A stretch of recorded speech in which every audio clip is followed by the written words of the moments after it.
friends, I'm Gio, and welcome to my channel. This story is called The Right Choice. Friday night, I stood at the gas pump, filling my spanking, brand new, barely off the lot, bright and shiny, positively spotless, God's gift to mankind work of art, my Ford Mustang GT, my gift to myself for graduating college. I know I shouldn't have done this, but right now, I didn't care. I had spent 5 years getting my bachelor's degree, and I'd been seriously dumped by the love of my life. But I had landed a nice paying job working at a brokerage. Didn't I deserve a little reward? Can you believe this? Who buys a new car at your age? You do realize you haven't stopped smiling since we left the dealership, Dad said, climbing out of his ancient truck. He had taken the pump next to mine so he could fill it up.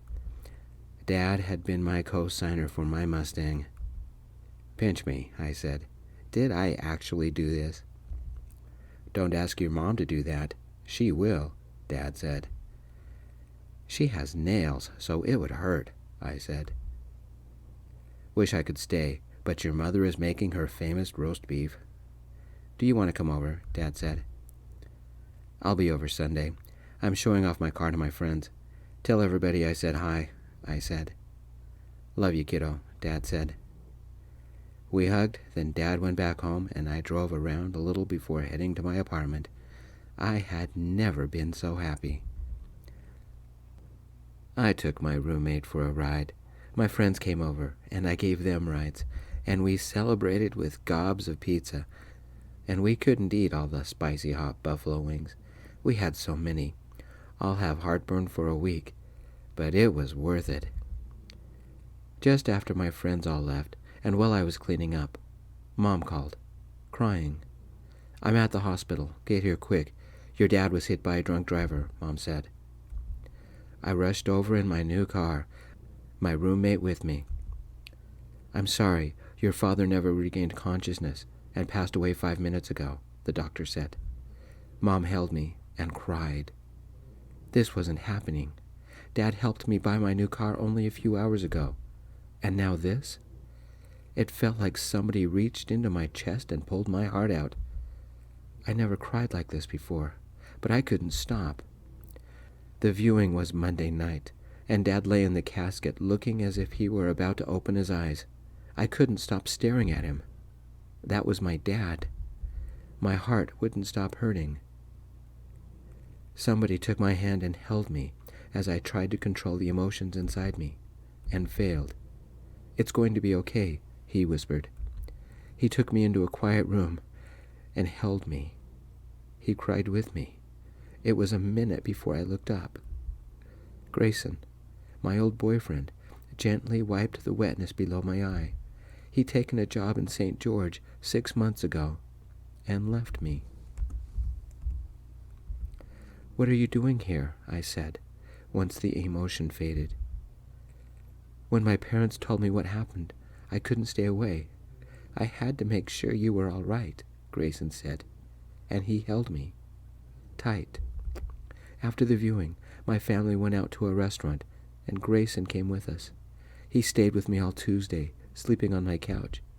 He never let me be alone. He took me out to eat every meal, and whenever I stared at nothing and got sad, Grayson noticed, and he always held me and let me talk. The funeral was on Wednesday. It should have been pouring rain and cloudy, a miserable day. But it wasn't. Bright sunshine and hot temperatures. Welcome to southern Nevada.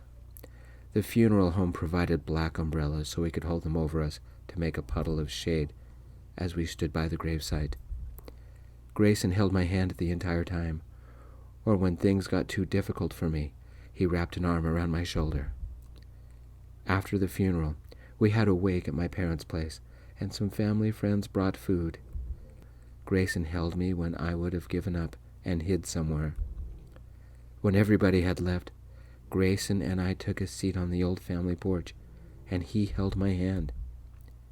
Thanks for being here, I said.